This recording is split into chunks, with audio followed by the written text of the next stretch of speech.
Hey guys, welcome back to LPLR Orchids. Thanks for checking in. Tonight we want to quickly cover a few things like this, and these guys, and this, And this? And this, and that, and this, and this.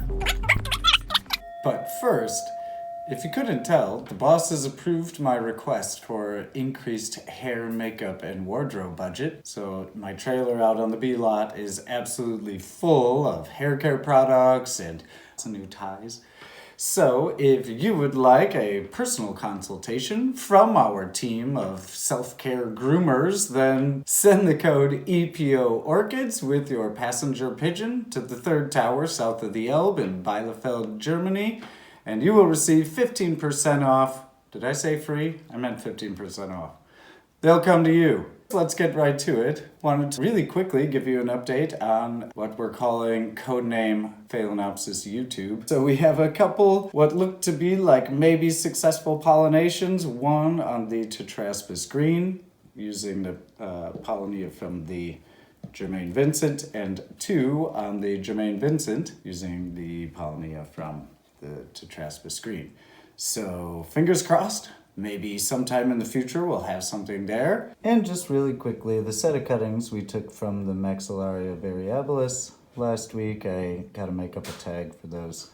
But yeah, they're still doing okay, and I guess hanging in there. So we'll give you periodic updates of those, let you know how they're doing, whether they die or live. And the Phalaenopsis ambinosa, the blooms are starting to open now, so it's looking good. We'll do more close-ups of this in the near future. And just a quick look at Brasidium Shooting Stars Black Gold. Now I can kind of see why they call it black gold, because after 3 weeks or so of being open, the originally yellow petals and sepals have now kind of faded or changed into this dark gold color, which is pretty cool that it changes color, but you can see it's over the peak. It's starting to fade now. They're like, it looks neat when it fades as well. Like they start to curl and look pretty cool. But this guy has a bug problem. So we aren't going to show you cleaning it tonight, but I noticed a few bugs on it this morning. I'll get into all of that in more detail in the near future as well. But it's in quarantine now. And the main thing we want to try to do tonight is finally repot very quickly the amazing Thailand rainbow. I won't show you the entire process, but I will show you a couple key steps along the way. Kind of one of the reasons we're doing it now is one, it's well overdue, but two, I see, if you can see there, the beginnings of some growing new root tips there at the base of that middle pseudobulb. So now is definitely the time to do this. I can't wait any longer. Got all the stuff out here now. Can take the old pot away. I've got my bark and leca that I will be using, mat to dump the old stuff out, and my scissors if I want to chop anything. New pot, clear now, clear in our cache pot. I know I should be using more holes, but you know, just gonna roll with it, and it fits nicely in that outer ceramic cache pot. And of course the plant, which desperately needs some love. Yeah, and you can see now I've rinsed up the bark and leca. It's about a 50-50 mix. We're changing our formula now with our bark mix to include no sphagnum. So we've taken the sphagnum out because it's staying too moist. I don't want it to hold water that long. So we're modifying our mix a little bit. And just to show you, you gotta do preventative maintenance. This is the ambinosa again.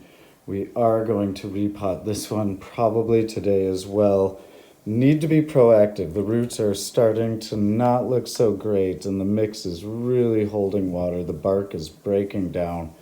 And yeah, that also needs to be repotted as well. Okay, yeah, this is gross. So I've pulled it out of its pot now, and it was like this cork block. And you can see it's basically a solid piece of cork, but it's now decomposed. And there's a lot of dead roots on the outside of this. It's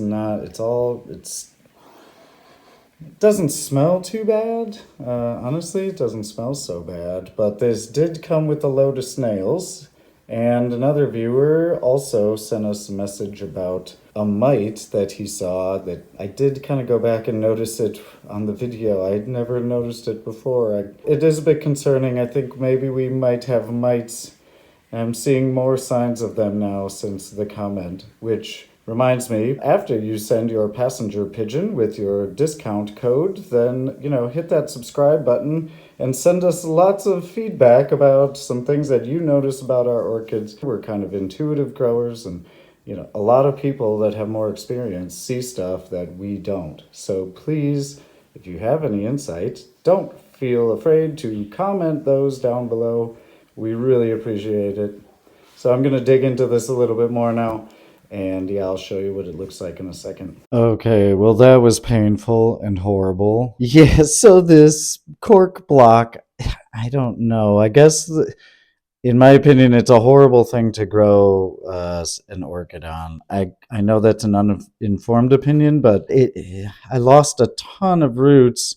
I guess the thinking is that the roots will all be old and dead by the time that thing decomposes. I don't know, but it was looking pretty. I mean, it looks okay, but yeah, when you've got a bunch of like snails and possibly mites in there, I did find two snails when I was repotting it, so there are still some snails in there that came with it originally, but I killed those and I then washed it, inspected everything that's left, and I don't see any more. So I guess two isn't bad. If there's mites down in there, I mean, or anything, I just think it's not a good thing to pot on. I don't get it. I don't. Maybe I'm just not doing this right, obviously. But anyways, I've washed it now with soap. Gave it a really good rinse over every surface. Trying to be careful of the new growing root tips. You can see down there, those are really small and delicate. So I'm trying to get it not damaging those because I lost a ton of roots. All those nice white roots that were holding the plant and keeping it good and healthy. This also got lost. This had fallen out, so that little group of two pseudobulbs had no roots on it, apparently. It just fell out. So if there was a root attached to it, I don't know, it fell off really easily. Like I didn't do anything, it just fell. I may try to pot that up as well, but there's nothing there. I mean, I don't know. Try an experiment with it, I guess. We'll see.